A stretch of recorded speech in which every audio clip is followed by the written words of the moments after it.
Well, good morning. We've come down here to Spring City, Tennessee, which is in Ray County, and down here at the Piney River recreational area. And we're going to walk up here about a half a mile to a waterfall that not too many people know about and see what it looks like this morning. We had a lot of rain yesterday. This particular waterfall needs a lot of rain to look good, so hopefully it won't disappoint today. It's not real easy to find. In fact, the first time I came down here, I didn't find it. And it's on the Tennessee landforms, so it's not like it's a secret waterfall. It's just not down a well-traveled hiking trail that a lot of people would find. This area down here in the springtime has got quite a bit of wildflowers, and it's really pretty. Well, we come up to this obstruction on the trail. A couple years ago I was up here and cleaned this area up right here. It looks like some more trees have fallen. We're going to have to find a way around this somehow back here.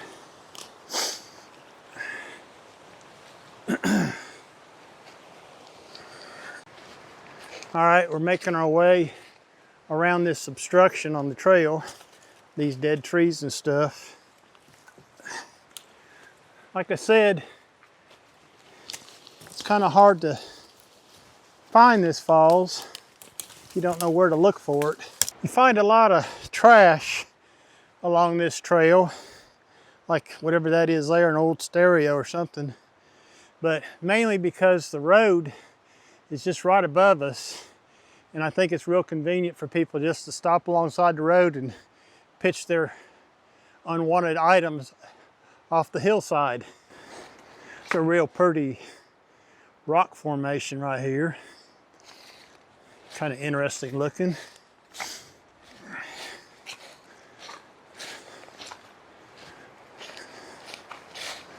Sometime I'll tell you a story about these bigger than house size rocks, how they got here.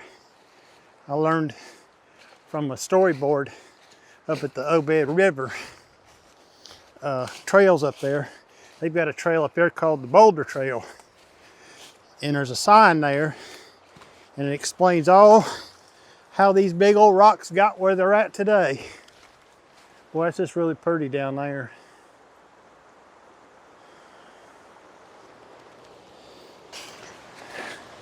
So we're coming up here to the spillway of this waterfall, and we're not too far from it.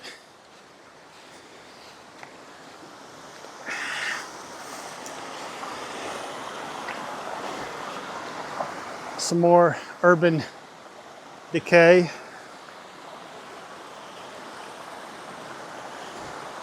So it's best to cross here and continue on up this road just a little bit. So we're gonna cross right here. I've got my waterproof socks on today and my water shoes, so it doesn't bother me too much to get in the water. And right up there is the waterfall. We're gonna make our way up the hill here. We just crossed the spillway back there. And you just kind of walk up the hill a little bit, and there's a little trail off to the right that'll take you over there. A little bit of a climb here. And right here at this rock bluff, we're going to take a right-handed turn. We just came from down there. Okay.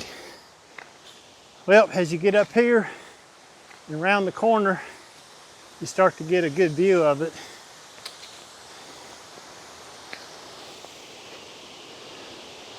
There it is right there, Shut-In Falls.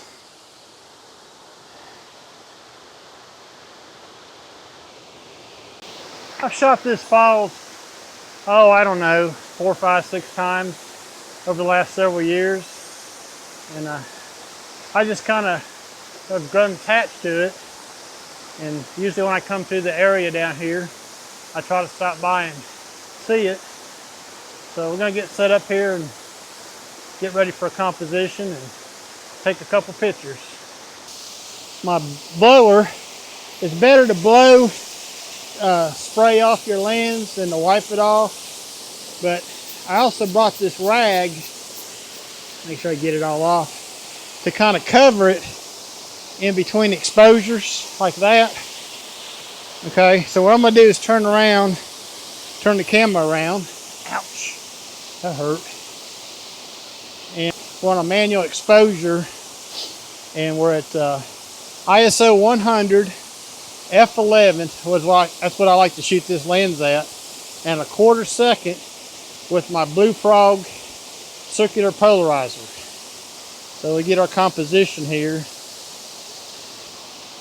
We'll focus it, and let's take a picture here. See, I'm about 2/3 of a stop underexposed.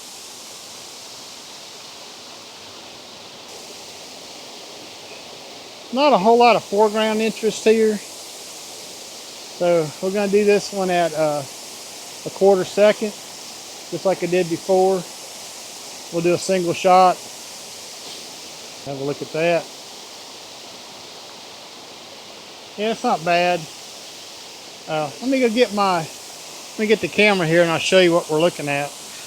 Okay, here we are with the Z6 setup. We're doing a vertical shot. That's kind of what I'm looking at right there. Again, we're at 1/4 second, f11 at ISO 100. And this is a 3-shot, 2-stop bracket. Take a look at that. Okay, I think what I'm gonna do is do a vertical panorama here. So I'm gonna move the camera a little bit closer and get set up differently. Okay, we moved a little bit closer to the falls. There's a lot of mist coming off this fall, so I had to stop and blow my lens off again. So we're gonna try this vertical panorama, and we're gonna try to just do it in 2 shots. I am gonna bracket it, but I probably don't need to. So I'm gonna take my cloth off the lens, and we're gonna move and go. Okay, I backed up a little bit away from the waterfall. The spray was just too much for me. The sun's trying to come out, so we gotta hurry up and finish this. So I'm gonna turn the camera around so you can see. So we're doing this shot again, just like this, vertical shot. And the camera's set up again at 1/4 stop, f11 ISO 100. So this is the 2-shot pano that I set up to do. And this is a single exposure of Shut-In Falls. Well, that about do it here at Shut-In Falls. Just wanted to kind of show you it. Actually want to check out the water too today. Looks pretty good today, it's not bad. Sun's trying to come out. Guess I got done just in time. It's been cloudy all morning.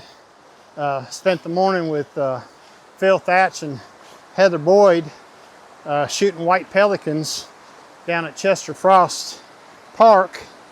They were kind enough to invite me along this morning.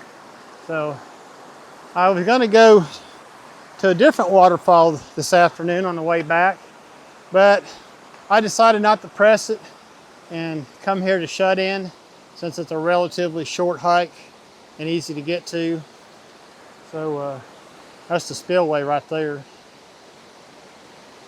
So we're gonna go ahead and make our way back to the parking lot where the car is.